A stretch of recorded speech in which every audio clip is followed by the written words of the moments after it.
The number of quadratic equations which are unchanged by squaring their roots is. Option है 2, 4, 6, none of these. तो ऐसा कितना quadratic equation बन सकता है जो जिसका रूट्स का स्क्वायरिंग करने से वो इक्वेशन चेंज ना हो, मतलब इक्वेशन सेम होना चाहिए उसका रूट्स का स्क्वायरिंग करने के बावजूद भी। तो जैसे हम लोग मान लेते हैं यहाँ पे कि क्वाड्रेटिक इक्वेशन क्या होगा, A X square plus B X plus C equal to 0 मान लिए। ये एक क्वाड्रेटिक इक्वेशन है, इसका रूट्स क्या है, अल्फा और बीटा मान लिए कि अल्फा बीटा इसका रूट्स है।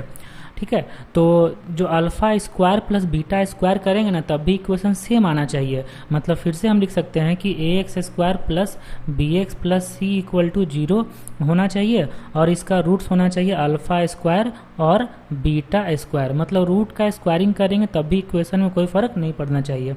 ठीक है, तो ऐसा कितना इक्वेशन पॉसिबल है, देखो तो ये जो अल्फा बीटा इसका रूट्स है तो यहाँ से alpha plus beta equal to लिख सकते हैं ना माइनस बी बाई ए, और alpha into beta equal to लिख सकते हैं सी बाई ए। ठीक है, और यहाँ से क्या लिखेंगे, alpha square plus beta square equal to minus B by A और alpha square into beta square मतलब product of root this equal to C by A. यहाँ तक कोई दिक्कत नहीं। अब देखो माइनस बी बाई ए यहाँ भी है, माइनस बी बाई ए यहाँ भी है, मतलब दोनों इक्वल होगा। तो लिख सकते हैं ऐसे क्या कि alpha square plus beta square equal to alpha plus beta. ठीक है, तो इसको अब हम लोग कन्वर्ट करेंगे, ये जो alpha square plus beta square है इसको लिख देंगे अल्फा प्लस बीटा का whole square minus 2 alpha beta और इक्वल टू हो जाएगा अल्फा प्लस बीटा। तो देखो अल्फा प्लस बीटा का whole square minus alpha plus beta equal to होगा 2 अल्फा बीटा, होगा इतना। ठीक है यहाँ तक, चलो इसको इक्वेशन 1 हम लोग मान लिए, इसको इक्वेशन 1 मान लिए। अब देखो इक्वेशन 2 बनाते हैं, ये जो c बाई ए है यहाँ भी c बाई ए है, दोनों इक्वल होगा। तो alpha square into beta square equal to alpha into beta. ठीक है, तो यहाँ से अल्फा बीटा अगर कॉमन लेते हैं, चलो alpha square into beta square minus alpha beta equal to 0 लिख दिए। ठीक है, तो अल्फा इंटू बीटा और alpha into beta minus 1 equal to 0, ये इक्वेशन आ गया सेकंड।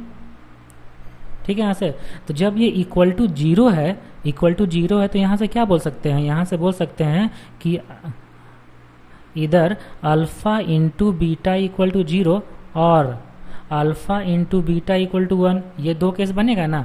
अब देखो ये जो दो केस बना है हम लोग फर्स्ट केस लेके चलते हैं, फर्स्ट केस कि जब अल्फा बीटा का वैल्यू 0 होगा तब, जब अल्फा बीटा का वैल्यू 0 है तो from equation first alpha beta का वैल्यू 0 रख देंगे। तो यहाँ से आ जाएगा अल्फा प्लस बीटा का whole square minus alpha plus beta equal to 0 ना। तो यहाँ से अल्फा प्लस बीटा अगर कॉमन लेते हैं तो ये हो जाएगा alpha plus beta minus 1 equal to 0। तो यहाँ से अल्फा प्लस बीटा का वैल्यू मिल जाएगा, एक तो 0 आ जाएगा और अल्फा प्लस बीटा का वैल्यू आ जाएगा 1।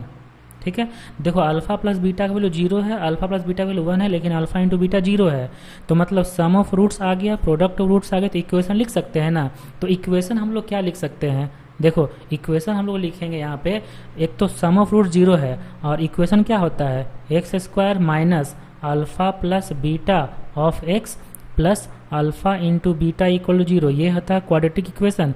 इसी में हम लोग पुट करेंगे अगर अल्फा प्लस बीटा और अल्फा इंटू बीटा, तो पहले अल्फा प्लस बीटा 0 रखेंगे, अल्फा इंटू बीटा 0 रखें तो इक्वेशन आ जाएगा x square plus 0 into x plus 0 equal to 0। और जब एक्स अल्फा प्लस बीटा का वैल्यू 1 रखेंगे और अल्फा इंटू बीटा 0 रखेंगे तो इक्वेशन क्या होगा, अच्छा यहाँ माइनस होगा ना, माइनस होगा, अच्छा ठीक है कोई फर्क नहीं पड़ेगा, 0 है। अब देखो x square minus alpha plus beta मतलब 1, तो एक्स हो जाएगा और इंटू और plus product of root alpha into beta 0 है प्लस 0 इक्वल टू 0। देखो दो इक्वेशन यहाँ से बन गया। अब हम लोग सेकेंड केस लेकर चलते हैं, ये तो किसके लिए हो गया जब first case alpha into beta 0 आया तब। अब सेकेंड केस लेकर चलते हैं कि जब अल्फा इंटू बीटा का वैल्यू 1 होगा, जब अल्फा इंटू बीटा का वैल्यू 1 है तो फ्रॉम इक्वेशन फर्स्ट देखो क्या लिखेंगे, अल्फा प्लस बीटा का whole square minus of alpha plus beta equal to 2 into 1 2 हो जाएगा तो यहाँ -2 लिख दो इक्वल टू 0। अब इसको फैक्टराइज कर दो, इसको जब फैक्टराइज करेंगे तो अल्फ़ा प्लस बीटा -2 आएगा और अल्फ़ा प्लस बीटा +1 आएगा इक्वल टू 0, ये होगा। तो यहाँ से देखो अल्फ़ा प्लस बीटा का दो का वैल्यू मिल जाएगा, एक 2 मिलेगा और अल्फ़ा प्लस बीटा का वैल्यू एक -1 मिलेगा। तो यहाँ से भी दो इक्वेशन बनेगा। क्या इक्वेशन बनेगा? x² minus alpha plus beta मतलब 2, तो -2x और plus product alpha into beta जो 1 है, तो +1 इक्वल टू 0 ये। नेक्स्ट है x² minus alpha plus beta मतलब -1 है तो +x हो जाएगा ना, और अल्फ़ा इंटू बीटा जो 1 है तो +1 इक्वल टू 0। ये थर्ड इक्वेशन, ये फोर्थ इक्वेशन। तो कितना इक्वेशन बन रहा है? 4 इक्वेशंस पॉसिबल है क्वाड्रेटिक, जिसका अगर रूट्स का स्क्वायर करेंगे तो इक्वेशन चेंज नहीं होगा। तो देखो 4 आ गया, तो 4 कौन सा ऑप्शन है? तो 4 है सेकेंड ऑप्शन, तो सेकेंड ऑप्शन हो गया आंसर। ओके।